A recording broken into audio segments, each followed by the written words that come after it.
I've always just amazing when you see people that say I've got a book out on how to four top things to becoming an entrepreneur. I'm always going to pick up a book like that because I want to know what people have to say. So if you've ever wanted to be the expert in your field, or you got a story to tell, our next guest can do just that. Mitchell Levy, welcome to the show. Good to be here. Yeah, I feel like I have met you somewhere. Your face is so familiar, and fortunately, nobody on the radio can see it, so this is good. That is good. I'd lose viewers all the time. You're from where? Silicon Valley, Cupertino, to be exact. Cupertino. Nice. Headed to Mountain View tomorrow. Oh, yeah. Oh, beautiful. Going to Google headquarters. Oh, nice. Yeah, going to do the show live from their main conference room, which is going to be fun. Oh, that's awesome. It is fun. Got your share of traffic up there in Northern California, right? Life has changed. So I've been there for 30 years. Yeah. It actually watched the transition of the valley from, really, it was the valley with apple orchards and peach orchards and orange trees, and now there is apple, but it's a different sort of apple. And that any time there's a building that opens up in Cupertino, they buy it. They built the largest ever company in the location in the world. They have 14,000 employees in one location. They call it the spaceship because you could actually see it from the moon. It looks like a spaceship. It does look like a spaceship. Looks like AT&T Stadium. I always call that the spaceship too. Yeah. Jerry's World over there. Mm-hmm. Let's talk about your company, man. You got a few books there, and we were talking a little bit before the show. And, I'd mentioned that, I've always thought I could put out a book on how to, what not to do early on in your career and things what to do. But let's talk about how you got started in publishing. Well, this is, for me, this is absolutely fun. If you think about the world today, think about who we do business with and how the internet has changed everything. We do business with those that we know, like, and trust. Simple. Right? I'm with you on that. So, and as a matter of fact, what I'll say to you is I actually did a TED Talk. So if you want to Google Mitchell Levy TED Talk or Google the name just Being Seen and Being Heard as a Thought Leader, you can watch the TED Talk. You can see my book. And at the end of the day, I'll summarize it for you. Once again, we do business with those we know, like, and trust. Mm-hmm. The know part, we've got social media. We have other ways to get known. The like part, well, that's really up to you. Maybe Dr. Sharon can help out there as well. I'm going to keep Dr. Sharon on speed dial. There we go. Basically. Beautiful. That's what I need. But where I spend a lot of my time is on the trust part, the credibility, right? The most credible thing you could do to show that you're an expert at what you are is write a book. Now, here's the interesting part. Books now have been democratized. You don't put out a book and all of a sudden become on Oprah and life is grand and they make a movie about you. That's just not how the world works anymore because everyone can write a book. Anyone who wants to do a show can. Anyone who wants to do a camera can. Mm-hmm. So what do you have to do? You have a book, and the book should focus on the client base you're going after. I call it a CPOP, your customer point of pain. You mean how songwriting, what I've learned all these years in Nashville? Same sort of thing. You sing a song for the fish, not the fisherman. There we go. So if I'm a country guy, I'm singing about the way you look. When you wake up in the morning, the way the hair falls across your face. Not about trucks or beer or getting you can drunk sing about that too, but going to jail. And if you want people to want to interact with you, whether it's a country song or if you want people to interact with you because you want to sell them your product or your service, you write a book that speaks to them. And the title of your book should be the customer point of pain, should be the point of pain that your clients have. So I have a book right here. It's a beautiful orange cover. It's hard colored. Let me do this for the audience. It doesn't have to sound like it has lots of great content in it. And so what's interesting about this, it's being seen and being heard as a thought leader. If you want to be seen or be heard, you may say, hey, I got to talk to Mitchell Levy. We have another guy. I have another book with me, another hardcover book. This guy, you rarely run into people who are both technology focused and marketing focused. So this guy, Nick Temple, is a marketing CTO. He's just one of those guys. You could talk to him as a business person. You could talk to him in English. And what he's going to do is he's going to say, hey, listen, I have this idea. I want to do this. How do I do it? He's going to come back and say, here's the amount of money you need to run as an experiment. Let's see if it actually works or not, and let's come back. So here's what I do.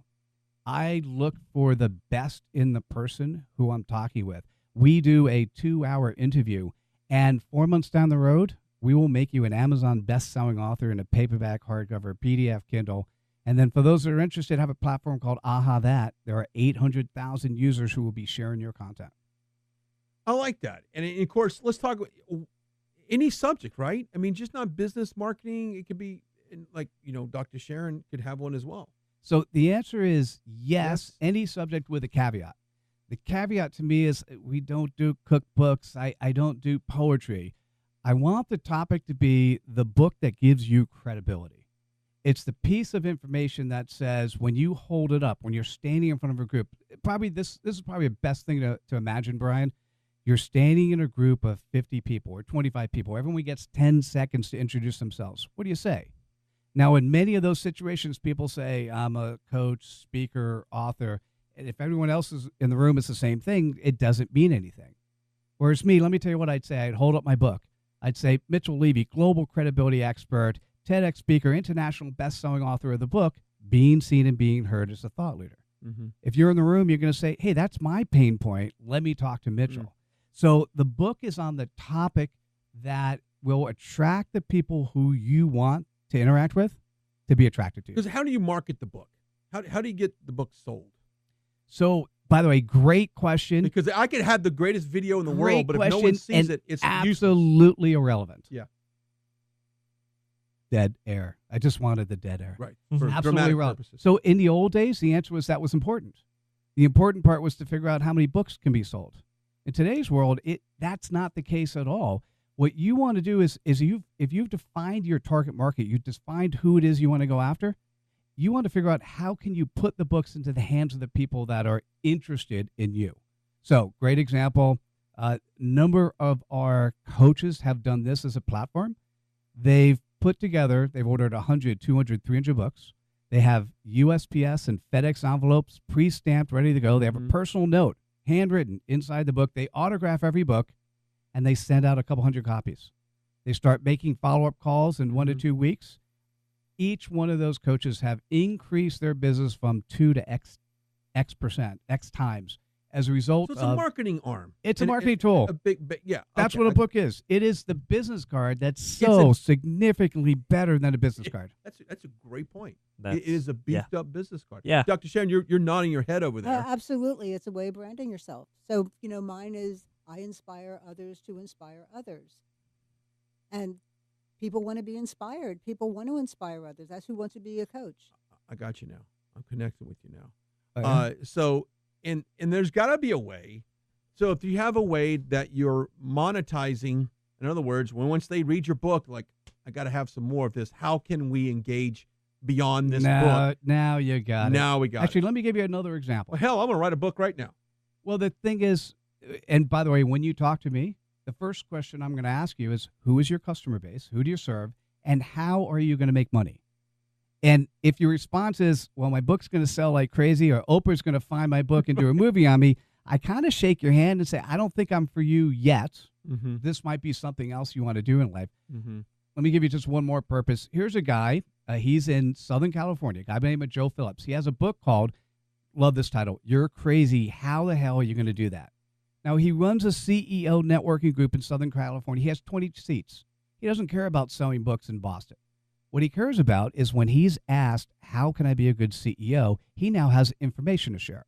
When a seat opens up at his table and somebody wants to sit in it, he's using this as a screening tool, because if you're a CEO and your employees are not asking the question, you're crazy, how the hell are you going to do that? He doesn't want you at the table. Do you understand? So he's not going to make money on this. What he's going to do, he's going to save himself a whole lot of time by screening out the people who don't fit and by educating those people who do want to learn about what he does, and maybe eventually they'll grow into his service. Didn't Einstein say something about if an idea doesn't sound completely ridiculous, there's no hope for it? Beautiful. Something like that. Beautiful. Mm-hmm. Yeah. I love it. So give me an idea of, like, how many books do you have out there? I mean, how many books? I mean, you're talking hundreds that you put out? And then some. So between 2005 and 2017, I published over 800 books. And what I have to say, and by the way, publishers don't talk this way, I was serving the wrong audience. The audience I was serving were the people who would write their own books. Mm-hmm. Gotcha. 2018, I published 80 books where 40 books. I don't know where the 80 came from, so I'm glad I caught myself. Mm-hmm. We published 40 books where we actually wrote for somebody else. Now, here's what to think about. We will spend over a 4-month period, you're going to spend 5 hours, maybe 10 hours on your book if you're the author and we write for you. Because here's what's important. If you're in business today, you're in business to make money. How are you going to make money? You're not going to make money by writing a book. You're going to make money by getting the book into the hands of the people who could potentially then help you make money. So if you would normally write a book, it might take you 120 hours to write a 120-page book. If you decide to publish a book, it's going to take you 200 hours to publish yourself. That's 320 hours. Let's say you take 10 hours with me. That's 310 hours left over. So in a 4-month period, the money you pay us, I'm granting you 310 hours in your life. If you took your book and marketed yourself for 310 hours and you can't make 5 to 10 times what you've paid us, the answer is you're probably in the wrong business. What's the best website for you? If somebody wants to, if someone has an idea and they're like, you know what, I think I'm a great salesperson. I want to give you the top 5 things not to do if you're a salesperson, which is a great title, by the way. That's you, man. By the way, I love that title. Yeah, because that might be you. It might be me. Well, actually, your title is "How do I get cool guests on the air and make money at the same time?" Yeah, right? well, He's always talking about salespeople, though. I am talking about sales. I think I'm a great salesperson. I think I literally can outsell any person, any salesperson in any genre. I'm not thinking I'm medical devices. I'm not going to go sell medical devices. I don't know crap about that. But in general, reading people, feeling people out, I think I'm great with that. So maybe your book is simply, how do you come on the air and sell your product in a way where you're not selling? That's it. That might be a beautiful book for you, because now it's a follow-up for people. It's a coaching program. It's an ongoing activity. So for me, if you go to AHAthat.com, AHAThat.com, we have 47,000 pieces of content. It's free to use, free to share. If you go to AHAthat.com/author, you can learn how to become an author. And if you want to connect to me on social media, here's what I'd suggest. Go to MitchellLevy360.com. That's MitchellLevy360.com. And there you'll find videos on me. You'll also find social media platforms. So connect to me on the platform that's relevant for you, because I want to speak to you at the place that you normally want to speak at. You said earlier, one of the headline in one of those books, type, I think that one, goes along lines with your toxic workplace or toxic environment headline. It's the same thing. It's all about the headline. Yes, absolutely. That's what draws people. Yeah. And this is a great business card, because like you said, you go speak somewhere. By the way, here's my book right here. And luckily for people like me, people of my generation, it's not too beefy. You can read through it and maybe. That's the other thing. That was one of my questions. By the way, if you take a look, we print color on the inside. Our books have 140 bite-sized quotes. Yeah. So they're content that resonates. So what happens is, if you meet somebody, you interact with them, and all of a sudden you go, hey, your AHA number 55. You open up to 55. You then read it to them. You say, hey, this is really, can I autograph this page for you? Then you do a customized autograph specifically to the person you're talking with. And all of a sudden, they have a reminder of what you thought was relevant for them. That resonates to them. That may change the way they look at the world forever. See, I'm happy. Go ahead. And there's plenty of space on them to make notes as well. When people come into the coaching program and learn how to become a coach, what I help them to do is to figure out what their particular leadership is and who they want to talk to. And then when they leave with one of his books that differentiates them from other coaches. Because you're not coming in there to be a life coach. Nobody wants to go to a life coach. They want to go to a professional coach who specializes in the thing that they're interested in. And then he creates that book for them. It's fantastic. You guys rode over here together in the car. Oh, and I paid her $20 to say that. So. I'm about to say, but that's completely off. No, I really appreciate it. It's fun to meet people. It's fun to help for me in life when I have an opportunity to help somebody excel at who they are, to be better at what they do. And there's nothing more powerful to have a book that says, hey, this is who I am. Because all of a sudden you get through that idle chit-chat, and now you're at the stage where you're actually saying, oh, you really could help me. Let me give you an example of a good AHA message. So a guy who's local, a guy by the name of Bill Wallace, runs. Love him. Oh, he's successful at Love the guy. So we did a book for Bill, and it's being a catalyst for success. By the way, his book has the it's one of ours. It's being a catalyst for success. So he probably read this, but if not, let me read it. AHA number 3, the most compelling AHA of 150,000 AHA messages I curated. So let me read that to you because it's so beautiful. It says, and this is from Bill Wallace, living a good life is determined by the smiles that appear on faces when you walk into the room and stay on their faces after you leave. Wouldn't we all like to live that type of life? Yep. Got that right. Best website for you one more time before we go to break. Yeah, MitchellLevy360.com, MitchellLevy360.com. Love it. few minutes, we'll come back and we'll wrap it up with both of them, and we'll head on to the 4 o'clock hour. Stick around.